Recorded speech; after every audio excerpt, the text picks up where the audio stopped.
5 minute में 25 बड़ी खबरों का रुख करते हैं। संभल में पत्थरबाजी और आगजनी के बाद की तस्वीर सामने आई। सड़कों पर बिखरे नजर आए पत्थर और दिखी जली हुई गाड़ियां। संभल में बिगड़े हालात, उपद्रवियों ने आगजनी की, पुलिस की गाड़ियों को किया आग के हवाले। संभल में पुलिस पर पत्थर फेंकने का वीडियो सामने आया है। शांति की अनाउंसमेंट करते हुए आगे बढ़ते नजर आई फोर्स।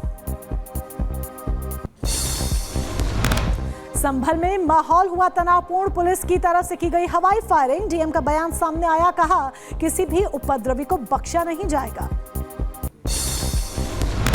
मस्जिद के सर्वे के दौरान मचा हंगामा, सड़कों पर उपद्रवियों ने जमकर पत्थरबाजी की, पुलिस टीम की भारी तैनाती। उपद्रवियों ने पुलिस टीम पर पत्थरबाजी की, पुलिस को उपद्रवियों को खदेड़ने के लिए छोड़ने पड़े आंसू गैस के गोले। पथराव के बाद छावनी में तब्दील हुआ संभल, चप्पे चप्पे पर पुलिस बल की तैनाती, लोगों से की जा रही शांत रहने की अपील। बवाल के बाद मस्जिद के पास का इलाका किया गया सील, मौके पर मौजूद आला अधिकारी हालात पर बनाए हुए हैं नजर। संभल में मस्जिद सर्वे के दौरान हिंसा होने के बाद रुका सर्वे, कोर्ट के आदेश के बाद आज से होना था सर्वे।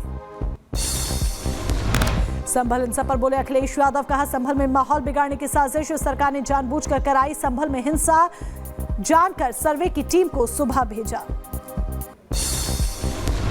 अखिलेश यादव ने बीजेपी पर साधा निशाना, कहा विपक्ष को वोटिंग से रोकना ही बीजेपी का लोकतंत्र। संभल में हुए पथराव को लेकर बसपा प्रमुख मायावती का बयान, हिंसा को बताया यूपी सरकार और प्रशासन के पीछे जिम्मेदार। संभल में पथराव की घटना पर बोले यूपी सरकार में मंत्री जयवीर सिंह, कहा धर्म विशेष के लोग खुद को संविधान, कानून और न्यायपालिका से ऊपर समझ रहे, ऐसी गुंडागर्दी और अदालत के आदेश का अनादर नहीं चलेगा। संभल में हुई पत्थरबाजी पर बोले आचार्य प्रमोद कृष्णम, कहा उपचुनाव में हार के बाद बौखला गई सपा, इसलिए ऐसे दंगे करती है सपोर्ट।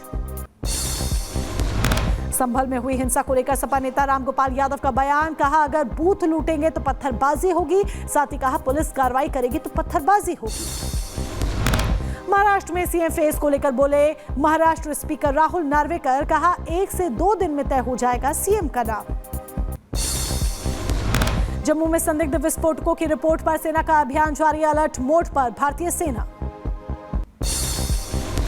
मथुरा में शादी के बाद बेटी को पहली बार हेलीकॉप्टर से किया विदा, देखने वालों की लगी भीड़, हेलीकॉप्टर से अपनी दुल्हन को लेने पहुंचा था दुल्हा। रेल के सफर के दौरान टीटी की मदद से बची 70 साल की यात्री की जान, सही समय पर सीपीआर देकर बचाई जान, बाद में इलाज के लिए बुजुर्ग को अस्पताल में भर्ती करवाया। यूपी के लखीमपुर खीरी में वन विभाग टीम को एक बड़ी कामयाबी मिली, पिंजरे में कैद हुआ आदमखोर बाघ, लोगों ने चैन की सांस ली, अब तक कई लोगों को बना चुका था अपना निशाना। दिल्ली पुलिस के सिपाही किरणपाल हत्याकांड मामले में पुलिस और बदमाशों के बीच मुठभेड़ हुई, सिपाही की गोविंदपुरी इलाके में चाकू मारकर कर दी गई थी हत्या। उत्तर प्रदेश के कानपुर में मछली दाना की आड़ में गांजा की तस्करी, छत्तीसगढ़ से लखनऊ जा रही बड़ी खेप कानपुर पुलिस ने पकड़ी, 4 तस्करों को पुलिस ने गिरफ्तार किया। उत्तर प्रदेश के शाहजहांपुर में पुलिस के उत्पीड़न के चलते युवक ने पुलिस कस्टडी में खाया जहर, पुलिस महकमे में हड़कंप मचा, इलाज के लिए शख्स को अस्पताल में भर्ती करवाया गया। महाराष्ट्र के कोल्हापुर में विजयी विधायक के स्वागत के दौरान हादसा, गुलाल उड़ाने से लगी आग, बड़ी मात्रा में जेसीबी से गुलाल गिराया गया।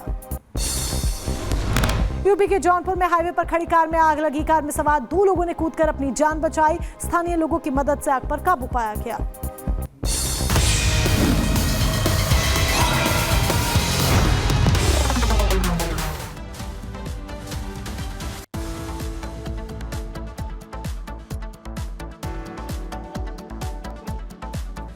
और चलिए अब बात करते हैं सनातनियों का सैलाब, जय हिंदू राष्ट्र। ये क्यों हम कह रहे हैं? ये इसीलिए कह रहे हैं क्योंकि बाबा बागेश्वर हिंदू को एकजुट करने के लिए, जात पात को मिटाने के लिए यात्रा कर रहे हैं, और जिस तरीके से भारी सैलाब उमड़ रहा है वो यही दर्शा रहा है कि हिंदू राष्ट्र जय।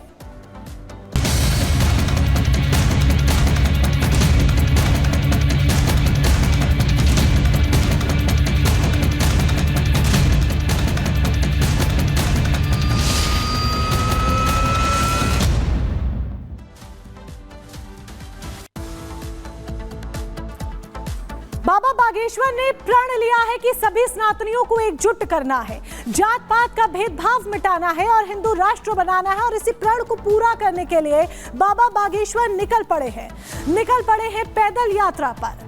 पांव में छाले पड़ गए हैं, सेहत पे असर आ रहा है, लेकिन बाबा बागेश्वर का कहना है कि जब तक विपक्ष की ठठरी ना बांध दे तब तक वो रुकने वाले नहीं हैं, थमने वाले नहीं हैं। ये लग रहा था कि सर्दी का सितम है, हो सकता है यात्रा में भीड़ कम हो, लोग कम जुड़े, सुबह सुबह यात्रा में ना पहुंचे या दिन में ना पहुंचे, लेकिन ऐसा कुछ भी नहीं है। जो तस्वीर है वो तस्वीर कुछ और ही बयां कर रही है, क्योंकि तस्वीर दर्शा रही है कि किस तरीके से सनातनियों का सैलाब उमड़ पड़ा है। रिपोर्ट देखें।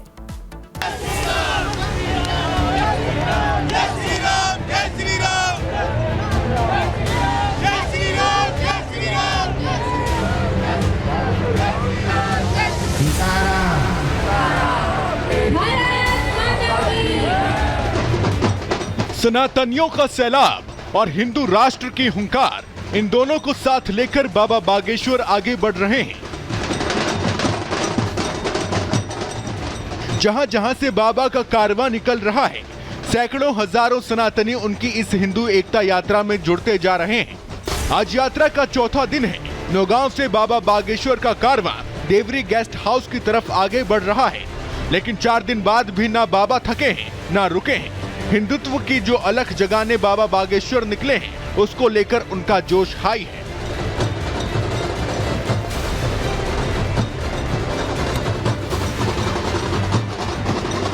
इस देश का हिंदू सड़कों पर है, लेकिन अभी कम संख्या में है। हम इस देश के 100 करोड़ हिंदुओं में 1 करोड़ हिंदुओं को सड़कों पर चाहते हैं, विरोधियों की धज्जियां उड़ाने के लिए। सोए हिंदुओं को जगाने के लिए बाबा बागेश्वर ने जो प्रण लिया है, उसका असली डर तो उन लोगों को है जो हिंदुओं को जातियों में बांटकर राजनीतिक रोटियां सेकते हैं। ऐसे में लोगों को बाबा बागेश्वर से इतना डर सता रहा है कि अगर हिंदू एकजुट हुआ तो उनकी दुकान बंद हो जाएगी। लेकिन बाबा बागेश्वर भी कह रहे हैं कि चाहे छाले पड़ जाए, चाहे दवाई खानी पड़े, अब तो वो सनातन की ध्वजा थाम कर निकल पड़े हैं और जातियों में बटे हिंदुओं को एकजुट करके ही दम लेंगे। क्या लग रहा है, हिंदू एकजुट हो रहा है?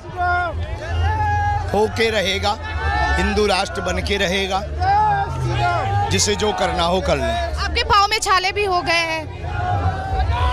मेहनत तो है ही है, संघर्ष तो है ही है, कुछ बड़ा करने के लिए कष्ट तो सहना पड़ता है। दवाई वाई ले ली आप?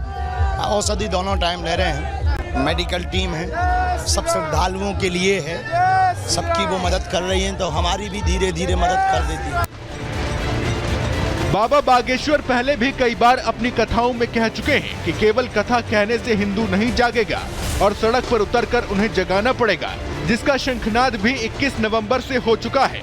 बाबा जात पात की करो विदाई, हम सब हिंदू भाई भाई के नारे लगाकर आगे बढ़ रहे हैं। लेकिन हिंदू एकता यात्रा से वो लोग सबसे ज्यादा दंग हैं, जिन्हें लगता था कि बाबा की यात्रा में कोई नहीं आएगा।